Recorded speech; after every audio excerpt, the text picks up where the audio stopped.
வணக்கம். தமிழ்நாட்டு திருத்தலங்களில் மிக சிறப்பான திருத்தலம், எல்லா வகையாலும் சிறப்பு பெற்ற திருத்தலம் திருவாரூர். திருவாரூர் பிறந்தார்கள் எல்லாருக்கும் அடியேன் அப்படின்னு சுந்தரமூர்த்தி சுவாமிகள் பாடுகிறார். திருவாரூர் திருத்தலம் என்பது மண், சிதம்பரம் என்பது ஆகாசம், வானாகி மண்ணாகி. வான் என்பது சிதம்பரம், மண் என்பது திருவாரூர். திருவாரூரிலே எம்பெருமானுடைய திருமேனியே ரகசியம், சிதம்பரத்திலே வெளி ரகசியம். சிதம்பரம் பொன்னம்பலம், திருவாரூர் பூ அம்பலம். திருவாரூர் தியாகராஜ பெருமானுடைய திருக்கோயில் எப்பொழுது வந்தது தெரியாது. சிவபெருமானுடைய இடப்பாகத்திலே உமையவள் பங்கு பெற்றாலே அதற்கு முன்னாலேயே திருவாரூர் வந்துவிட்டது என்று அப்பர் சுவாமிகள் பாடுகிறார். இந்த திருவாரூர் திருத்தலத்திலே ஒரு பக்கம் தியாகராஜ பெருமான், இன்னொரு பக்கம் ஒரு புகழ்பெற்ற சித்தர். அந்த சித்தருக்கு பெயர் திருவாரூர் மடப்புரம் தட்சிணாமூர்த்தி சுவாமிகள். நாம் அந்த சித்தரை பற்றி சிந்தித்து கொண்டிருக்கிறோம். ஆரம்ப காலத்தில் அவருக்கு பேர் என்ன தெரியுமா? அருணாசலம்னு பேர். திருவண்ணாமலையை வழிபட்டு அருணாசலேஸ்வரரையே குழந்தையாக பெற்ற பெரும் பேரு அந்த அப்பா அம்மாவுக்கு கிடைச்சிது. அந்த அப்பாவுக்கு பெயர் சிவசிதம்பரம் பிள்ளை, அந்த அம்மாவுக்கு பெயர் மீனாம்பாள். இவர்களுக்கு பிறந்த குழந்தை அருணாசலம், அந்த பெயர் வைத்தார்கள். அந்த குழந்தை வளர்ந்தது. நிறைய செய்திகள், சின்ன குழந்தையா இருக்கிற பொழுதே சித்து விளையாடல்கள், அதில் சிலவற்றை நாம் இதுவரை பார்த்திருக்கிறோம். இப்பொழுது அந்த வரலாறு தொடர்கிறது. ஒரு நாள் இந்த அருணாசலங்கிற பிள்ளை கொஞ்ச காலம்தான் பள்ளிக்கூடத்தில் இருந்தான். இந்த பிள்ளை ஏன்னா வாத்தியாரே இவனை கண்டா எந்திரிச்சு நிற்பாரு. அப்படின்னா இந்த பிள்ளை எப்படி பள்ளிக்கூடத்துக்கு போகும்? அருணாசலம் பரம ஞானி. நண்பன் சுந்தரம்னு பேர். ஒரு நாள் பாம்பு கடிச்சு இறந்து போய்விட்டான். அம்மா அப்பா அலறுகிறார்கள், ஊர் மக்கள் எல்லாம் அழுகிறார்கள். அருணாசலம் பக்கத்தில் போய் நிற்கிறார். சுந்தரம், நண்பன் பெயர் சுந்தரம், எழுந்திரு 2 முறை சொன்னார். விஷம் இறங்கிற்று, எதுவுமே இல்லாதது போலே அவன் எழுந்தான். இதுதான் சித்தர்களுடைய செய்கை. நமக்கு துன்பம் வர்ற பொழுது துன்பத்தை மாற்றுவதற்காக அவதாரம் எடுத்தவர்கள் சித்தர்கள். இன்னும் ஒரு முக்கியமான நிகழ்ச்சி. அப்பா பேரு சிவசிதம்பரம் பிள்ளை. ஒரு நாள் அந்த அப்பா அருணாசலத்துக்கிட்ட வர்றார். வந்து, தம்பி எனக்கு ஒரு வரம் கொடுக்கணுமே. யாரு கேட்குறா? அப்பா கேட்கிறார் பிள்ளைகிட்ட. அப்பா என்ன வரம் கொடுக்கணும்? என் மனைவி பிணமாய் கிடப்பதை நான் பார்க்க கூடாது. ஓஹோ, சரி. இன்னொன்று என்ன? நீதான் எனக்கு கொள்ளி வைக்க வேண்டும். சரி. ஒரு 3 நாள் ஆச்சு. அம்மா வந்தா, அருணாசலத்தை பார்த்தா. அருணாசலம், எனக்கு நீ ஒரு வரம் கொடுக்க வேண்டும். என்னம்மா வரம்? நான் சுமங்கிலியாகவே இறக்க வேண்டும். இப்போ என்ன பண்ணுறது? அப்பா கேட்ட வரமும் அம்மா கேட்ட வரமும் ஒன்றுக்கொன்று முரண்பட்டது. அப்பா என்ன சொல்கிறார்? என் மனைவி பிணமாய் கிடப்பதை நான் பார்க்கக்கூடாது. அம்மா என்ன சொல்கிறாள்? நான் சுமங்கிலியாக உயிரை விட வேண்டும், இறக்க வேண்டும். நமக்கு ஒன்றும் புரியலை, அருணாசலத்துக்கு புரிந்து விட்டது. ஒரு 10 நாள் ஆயிற்று, 15 நாள் ஆயிற்று. ஒரு நாள் அருணாசலம் எல்லாரையும் கூப்பிட்டார். அடுத்த 8ஆம் நாள் நம்முடைய கர்மா முடிந்து விடும். அருணாசலம் இப்படி சொல்லிவிட்டார். எல்லாரும் நினைச்சாங்க அருணாசலத்தினுடைய வாழ்க்கை அடுத்த 8ஆம் நாள் முடிந்து விடுமோ என்று கவலைப்பட்டார்கள். அந்த 8ஆம் நாள் வந்தது. எல்லாரும் வந்து உட்கார்ந்து விட்டார்கள். அருணாசலம் இந்த மேடையில் உட்கார்ந்து இருக்கார். அப்பா அம்மா 2 பேரையும் அழைத்தார். 2 பேரையும் பக்கத்தில் உட்கார்த்தினார். அருணாசலம் மேலே உட்கார்ந்திருக்கிறார். கைகளை எடுத்தார், கும்பிட்டார். ஓம் நம சிவாய, ஓம் நம சிவாய, ஓம் நம சிவாய. போற்றிவோ நமசிவாய புயங்கனே மயங்குகின்றேன், போற்றிவோ நமச்சிவாய புகலிடம் பிரிதொன்றில்லை, போற்றிவோ நமச்சிவாய புறமெனை போக்கல் கண்டாய், போற்றிவோ நமச்சிவாய ஜெய ஜெய போற்றி போற்றி. மாணிக்கவாசகப் பெருமான் பாடியது மாதிரி நமசிவாய நமசிவாய நமசிவாய அஞ்செழுத்து மந்திரத்தை சொல்லிக்கொண்டே இருக்கிறார். சிவநாமம் எல்லோருடைய காதுகளிலும் சென்று சேர்ந்தது. சுவாமி எழுந்தார். அருணாசலம் அப்பாவுக்கும் அம்மாவுக்கும் திருநீறு பூசினார். திருநீறு பூசிவிட்டு சிவா என்றார். அப்பா அம்மா 2 பேரும் ஒரே நேரத்தில் இறைவன் திருவடியை அடைந்து விட்டார்கள். 2 பேர் கேட்ட வரமும் நடந்து விட்டது. அந்த அம்மா சுமங்கிலியாகவே இறந்து விட்டாள். அம்மா இறந்து போய் கிடக்கிறதை அப்பா பார்க்கல. இவருடைய கர்மா முடிந்து விட்டது. கர்மான்னா என்ன? நம்முடைய கடமை, தாய்க்கும் தந்தைக்கும் செய்ய வேண்டிய கடமை முடிந்து விட்டது. பட்டினத்து சாமி இதுக்காகத்தான் காத்து கிடந்தார். அம்மாவுடைய இறுதிக்கடனை முடித்து விட்டுத்தான் போக வேண்டும். ஆதிசங்கரர் எங்கே இருந்தோ ஓடி வந்தார். தாயாருடைய இறுதிக்கடனை செய்ய வேண்டும். கடந்த ஞானியாய் இருந்தாலும் தாய் தந்தையருக்குரிய கடமையை செய்ய வேண்டும். அருணாசலம் இவ்வளவு சிறந்த ஞானியாய் திகழ்ந்தார். முடிந்தது, கர்மா முடிந்தது. இனிமேல் இந்த ஊரில் கீழாலத்தூரில் இருக்க வேண்டிய அவசியம் கிடையாது. பறவை கூட்டை விட்டு வெளியில் பறந்து விட்டது. அருணாசலம் அங்கே இருந்து புறப்பட்டார். ஒவ்வொரு ஊரா சுத்திக்கிட்டு வாரார். எல்லா ஊர்லையும் சிவபெருமானை கும்பிடுகிறார். மூர்த்தி தலம் தீர்த்தம் முறையாய் தொடங்கினர்க்கு ஓர் வார்த்தை சொல்ல சர்க்குருவம் வாய்க்கும் பராபரமே. மூர்த்தி தலம் தீர்த்தம் வழிபட்டு கொண்டே வருகிறார். வைத்தீஸ்வரன் கோயிலுக்கு வந்துட்டார். புள்ளிருக்கு வேலூர்னு பேரு. தமிழ்நாட்டில் 4 கோயில் ரொம்ப முக்கியமானது. ஒரு கோயிலில் தாயாருக்குத்தான் பெருமை, ஒரு கோயிலில் தகப்பனாருக்குத்தான் பெருமை, ஒரு கோயிலில் பிள்ளைக்குத்தான் பெருமை, ஒரு கோயிலில் அடியாருக்குத்தான் பெருமை. இப்படி 4 கோயில் தமிழ்நாட்டில் இருக்கு. எந்த கோயிலில் தாயாருக்கு பெருமை? மதுரை கோயிலில் அம்மா மீனாட்சிக்குத்தான் பெருமை. முதல் வழிபாடு அவளுக்கு. அப்புறம்தான் சொக்கலிங்க பெருமானுக்கு. சொக்கலிங்க பெருமான் திருவீதி உலா வர்றதா இருந்தா அம்பாள் சந்நிதி வழியாத்தான் வருவார். அவள் மூலம்தான் வருவார். நாமும் அவள் மூலம்தான் அவரை சென்று சேர வேண்டும். தாயோடு சென்று பின் தாதையை கூடி என்ற சைவ சித்தாந்தம் நிகழும். இது அம்மாவுக்கு பெருமை தரக்கூடிய திருத்தலம். அப்பாவுக்கு பெருமை தரக்கூடிய திருத்தலம் சிதம்பரம். எல்லாம் நடராஜா. சிவகாம சுந்தரி பின்னால போக வேண்டியதுதான். எல்லாம் 5 செயல்: ஆக்கல், காத்தல், அழித்தல், மறைத்தல், அருளல் 5ம் செய்யக்கூடியவர் நடராஜா. கற்பனை கடந்த சோதி கருணையை உருவமாகி அற்புத கோல நீடி அருமறை சிரத்தின் மேலாம் சிற்பரவி யோமமாகும் திருச்சிற்றம்பலத்துள் நின்று பொற்புடன் நடஞ்செய்கின்ற பூங்கழல் போற்றி போற்றி. அம்மாவுக்கு பெருமை மதுரை, அப்பாவுக்கு பெருமை சிதம்பரம், குழந்தைக்கு பெருமை வைத்தீஸ்வரன் கோயில். வைத்தீஸ்வரன் கோயிலில் முருகப்பெருமானுக்கு முத்துக்குமாரசாமின்னு பேர். குமரகுருபர சுவாமிகள் அங்கே வந்து முத்துக்குமாரசாமி மேலே பிள்ளைத்தமிழ் பாடுகிறார். அருமையான திருத்தலம். எல்லா பெருமையும் யாருக்கு? குழந்தைக்கு. அலங்காரம், நகை நட்டு, அபிஷேகம், ஆராதனை எல்லாம் சக்கரவர்த்தியாய் இருப்பது முத்துக்குமாரசாமி.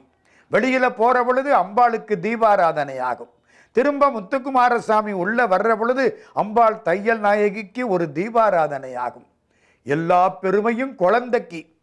அம்மாவுக்கு பெருமை மதுரை, அப்பாவுக்கு பெருமை சிதம்பரம், குழந்தைக்கு பெருமை வைத்தீஸ்வரன் கோயில், அடியாருக்கு பெருமை திருப்பெருந்துறை மாணிக்கவாசக பெருமான்.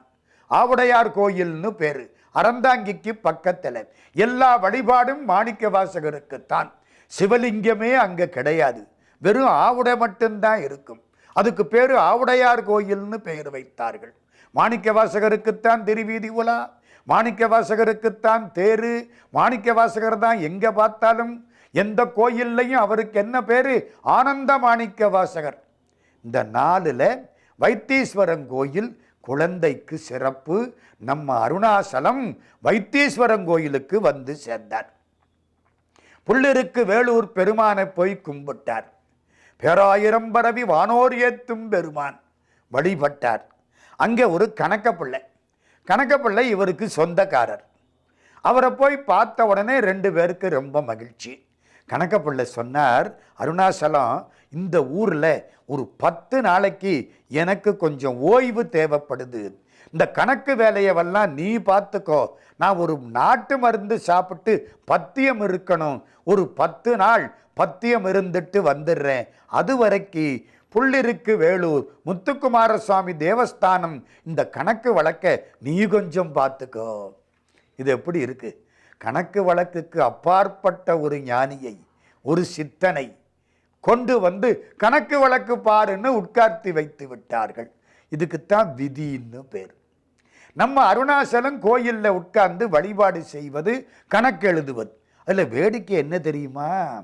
குருக்கள் இன்னைக்கு பூரா என்னென்னவெல்லாம் எடுத்துக்கிட்டு போவாரோ அதையெல்லாம் அதுக்கு முன்னாலேயே இவர் கணக்கு எழுதி போடுவார்.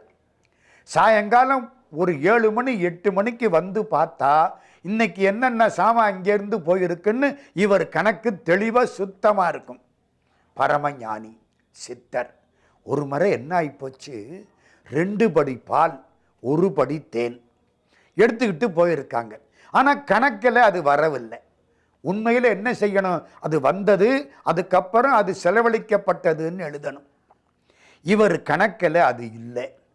எல்லாரும் கேட்டாங்க, இந்த பாலும் தேனும் இங்கேருந்து எடுத்துக்கிட்டு போயிருக்கிறாங்களே, அது எப்படி கணக்கில் வரலையே? அருணாசலம் அழகா சொன்னார், குருக்கள் வீட்டுக்கு போனது கோயில் கணக்கில் வராதுன்னார். அதிலிருந்து அந்த கோயில் ரொம்ப சுத்தமாகி விட்டது. எல்லாம் அருணாசலத்துக்கு தெரிஞ்சிருக்கு. கோயிலுக்கு போனதா வேற எங்கே போனது அப்படிங்கிற விஷயம் தெரிஞ்சிருக்கு. அவ்வளவு பேர் அருணாசலத்துக்கு அவ்வளவு பயம். களவு குறைந்தது. 10 நாள் ஆச்சு. அவர் பொறுப்பு எடுத்துக்கிட்டார். பழைய ஆள். நம்ம அருணாசலம் அங்கே இருந்து புறப்பட்டார். அதிவீரராமன் பட்டினத்துக்கு போனார். சுந்தரம் பிள்ளைன்னு ஒருத்தர் வீட்டுக்கு போனார். அவர் இவருக்கு துணையாக இருந்தார். இவர் பூஜைக்கு உதவி செய்தார். 8 நாள் அந்த வீட்டிலே நிஷ்டை கூடினார் அருணாசலம். அவர் குடும்பத்தார் எல்லோரும் இவரை வழிபட்டார்கள். அங்கேருந்து புறப்பட்டார். ஆவுடையார் கோயிலுக்கு வந்துட்டார். ஆவுடையார் கோயில் என்பது திருப்பெருந்துறை. மாணிக்கவாசக பெருமானுக்கு குருந்த மரத்தின் கீழ் சிவபெருமான் அருள் புரிந்தது திருப்பெருந்துறை. திருப்பெருந்துறைன்னு சொன்னாலே மோட்சம் கிடைக்குமா? கோயிலுக்கு போகிறதெல்லாம் அப்புறம். பெருந்துறையே என்று பிறப்பறுத்தேன் நல்ல மருந்தினடி என் மனத்தே வைத்து என்பது திருவாசகம். திருப்பெருந்துறைன்னு சொன்னாலே பிறவி போய்விடும். ஆவுடையார் கோயிலுக்கு போயிட்டார் நம்முடைய அருணாசலம். கூடவே அந்த சுந்தரம் பிள்ளையும் போயிட்டார். சுந்தரம் பிள்ளை என்ன கேட்கிறார், எங்கள் ஊர் அதிவீரராமன் பட்டினம், நீங்கள் அங்கே வாங்க. சாமி என்ன சொல்கிறார், சன்னியாசி ஒரே ஊரில் இருக்கப்படாது, ஊரா போயிட்டு இருக்கணும். யாதானும் நாடாமல் ஊராமல் என்னொருவன் சாந்துணையுங்கல்லாதவாறு. சன்னியாசிக்கு எல்லாம் சொந்த ஊர், யாதும் ஊரே யாவரும். ஆவுடையார் கோயிலுக்கு வந்தாச்சு. ஆவுடையார் கோயிலில் சுவாமிக்கு அந்த சுந்தரம் பிள்ளை உணவெல்லாம் எடுத்து வந்து கொடுத்தார். அங்கே ஒரு தம்பிரான் சுவாமி. ஆவுடையார் கோயில் என்பது திருவாவடுதுறை ஆதீனத்துக்கு உட்பட்டது. திருவாவடுதுறை ஆதீனத்தின் சார்பில் கோயிலை நிர்வகிப்பதற்கு ஒரு தம்பிரான் சுவாமி இருப்பார். அந்த தம்பிரான் சுவாமிக்கு உடம்பு சரியாக இல்லை. என்ன நோய்? குன்ம நோய். குன்ம நோயின்னா தீராத வயிற்று வலி. எது உள்ள போனாலும் வைத்த வலிக்கும். ரொம்ப தவிக்கிறார். ஒரு நாள் அவருக்கு பேர் கட்டளத்தம்பிரான்னு பேர். அன்னைக்கு ராத்திரி அவர் கனவிலே இறைவன் காட்சி கொடுக்கிறார். என் பெயர் ஆத்மநாத சாஸ்திரி. நாளை இங்கே ஒரு முனிவன் வருவான். அவனுடைய காலில் விழு, அவன் எச்சிலை உண்பாயாக, உனக்கு குன்ம நோய் தீரும். இது கட்டளத்தம்பிரானுக்கு வந்த கட்டளை. அதே மாதிரி மறுநாள் அருணாசலம் அந்த ஊருக்கு போகிறார். சுந்தரம் பிள்ளை கூட போகிறார். கோயிலே உள்ள சர்க்கரை பொங்கல் அருணாசலம் அருந்தினார். கட்டளத்தம்பிரானுக்கும் அது தரப்பட்டது. கட்டளத்தம்பிரான் அதை வாங்கி உண்டார். நோய் மாறி போயிற்று. கட்டளத்தம்பிரானுக்கு ரொம்ப மகிழ்ச்சி. ஐயா, நீங்கள் இந்த திருப்பெருந்துறையிலேயே இருக்க வேண்டும். சுந்தரம் பிள்ளை பக்கத்தில் இருக்கார். ஐயா, நீங்கள் எங்களுடைய அதிவீரராமன் பட்டினத்துக்கு வர வேண்டும். சாமி என்ன செய்வார்? அருணாசலம் சாமி சிரிச்சார். இவன் இங்கும் இரான், அங்கும் வரான். முடிஞ்சு போச்சு. இங்கேயும் இருக்க மாட்டேன், அங்கேயும் வரமாட்டேன். அப்ப எங்க போவ? கால் போன போக்கில் போய்கிட்டே இருப்பேன். சித்தர்கள் எல்லோருக்கும் வேண்டியவர்கள், எல்லா நாடுகளுக்கும் வேண்டியவர்கள். போகர் இங்கிருந்து சீனாவுக்கு போய் அருள் செய்திருக்கிறார். அவர்களுக்கு இந்த நாடெல்லாம் கிடையாது, இந்த எல்லைகள் கிடையாது. எங்கே மக்கள் அழைக்கிறார்களோ, எங்கே மக்கள் தவிக்கிறார்களோ, எங்கே மக்கள் துன்புறுகின்றார்களோ அவர்களை காப்பாற்றுவதற்குத்தான் இந்த சித்தர்கள் அவதாரம் எடுத்திருக்கிறார்கள். அருணாசலம் அங்கிருந்து புறப்பட்டார். நேர விராலிமலைக்கு வந்துட்டார். விராலிமலை முருகப்பெருமானுடைய அற்புதமான திருக்கோயில். அருணகிரிநாத சுவாமிகளுக்கு எல்லா சக்திகளையும் கொடுத்த இடம், சித்துக்களையெல்லாம் தந்த இடம், பல சித்தர்கள் வாழக்கூடிய இடம். பல சித்தர்கள் அங்கே மயிலாய்த் திரிகிறார்கள் என்று சொல்வதுண்டு. தாயுமான சுவாமிகளும் அருளையரும் அந்த இடத்துக்கு வந்து தவம் செய்தவர்கள். விராலிமலைக்கு வந்துட்டார் நம்ம அருணாசலம். ஒரு வீடு, அந்த வீட்டு திண்ணை. படுத்தார். பசிக்குது, என்னமோ பசிக்குது. கடந்த ஞானி, சரி போ, பசிச்சா பரவாயில்ல, அப்படியே தூங்குறார். முருகப்பெருமான் ஒரு அந்தண சிறுவனாக வேடம் போட்டு கொண்டார். ஒரு தாம்பாளம், அதிலே கோயில் பிரசாதம், கோயில் தாம்பாளம். பிரசாதத்தை கொண்டு வந்து இவருக்கு முன்னால வைக்க, சக்கரை பொங்கல் நைவேத்தியம். சிறிது உண்டார். ஒருபுறம் தாம்பாளத்தை தள்ளி வச்சிட்டார். நிஷ்டையில் அமர்ந்து விட்டார். கோயில் குருக்கள் அங்கே தாம்பாளத்தை காணோம்னு தேடிட்டு இருக்கார். எல்லாரும் தேடி கஷ்டப்பட்டு கடைசி வந்து பார்த்தா கோயிலுக்கு முன்னாலே உள்ள ஒரு வீட்டில் திண்ணையில தாம்பாளம் கொஞ்சம் சக்கரை பொங்கலோட இருக்கு. சாமி இந்த பக்கம் உட்கார்ந்து தபம் பண்ணிட்டு இருக்கார். இந்த உணவு போதும் இன்றைக்கு, இனிமேல் ஆன்மாவுக்குரிய தேடல். ஓம் நம சிவாய தவம் செய்து கொண்டிருக்கிறார். வந்தவர்கள் பார்த்தார்கள். திருடனாயிருப்பானோ? பக்கத்திலே உள்ள ஒரு பிச்சைக்காரர் சொன்னார், இல்லை, இவர் ஒரு ஞானி சித்தர். ஒரு சிறுவன் கொண்டு வந்து இந்த தாம்பாளத்தை வைத்தான். இவர் கொஞ்சம் சர்க்கரை பொங்கலை உட்கொண்டார், மீதியை வைத்துவிட்டு தியானத்தில் ஆழ்ந்து விட்டார். யாரோ ஒரு பெரிய மகான். சரி, இந்த சாப்பாடு யாருக்கு போகணும்? கோயிலில் உள்ள பிரசாதம் கோயிலில் இருந்து தாசில்தார் வீட்டுக்கு போகணும். தாசில்தார் வீட்டுக்கு இந்த நைவேத்திய பிரசாதம் போக வேண்டும். சரி என்று எடுத்துக்கொண்டு இன்னும் கொஞ்சம் பிரசாதத்தை வைத்து தாசில்தார் வீட்டுக்கு போனார்கள். தாசில்தாருக்கு காச நோய், இருமல், இளைப்பு, பெரும்பாடு பட்டு கொண்டிருக்கிறார். முருகப்பெருமான் கனவிலே காட்சி கொடுக்கிறான். அடியாருக்கு தொண்டு செய், எல்லாம் சரியாய் போய்விடும். தாசில்தார் அங்கிருந்து ஓடி வந்து அருணாசல சுவாமிகள் காலில் விழ, அருணாசல சுவாமிகள் எச்சிலை கொடுக்க, அந்த பிரசாதத்தை அவர் உண்ண, எச்சில் பரிமாற்றம், இதய பரிமாற்றம், அவருடைய காச நோய் மாறிற்று. இப்படியே நிறைய சித்துக்கள் அருணாசலம் செய்து கொண்டே இருக்கிறார். மன்னார்குடி ராஜகோபால சுவாமி கோயில், அந்த கோயிலுக்கு போயிட்டார். சந்நிதியில் போய் துண்டை விரிச்சு படுத்து கிடக்கிறார் சுவாமி. ஆச்சரியம். கோயில் குருக்கள் வந்தார். யாருடா சூத்திரன், படுத்து கிடப்பவன், வெளியில போ. சாமி சொல்கிறார், நீதான் தீட்டு உடையவன், கோயிலுக்குள் போய் ராஜகோபாலன் திருமேனியை தீண்டாதே. குருக்களுக்கு எப்படி இருக்கும்? என்ன சொல்ற நீ? ஆமாம், போய் பார், உன் மனைவி குளத்தில் தவறி விழுந்து இறந்து விட்டாள், அந்த தீட்டு இருக்கிறது, நீதான் கோயிலுக்குள் போகக்கூடாது. ஓடிப்போய் பார்க்கிறார். குருக்கள் மனைவி இறந்து விட்டாள். இங்க வந்து பார்த்தார், சாமியை காணா. சாமி எங்கேயோ போய்விட்டார். போகிற பாதைகளிலே எல்லாம் அருளாட்சி செய்து கொண்டு ஒவ்வொரு ஊராக சுற்றி கொண்டே இருக்கிறார் அருணாசல சுவாமிகள். இந்த அருணாசல சுவாமிகள் பின்னாலே திருவாரூர் தட்சிணாமூர்த்தியாக மாற இருக்கிறார். அதை நாம் தொடர்ந்து சிந்திப்போம்.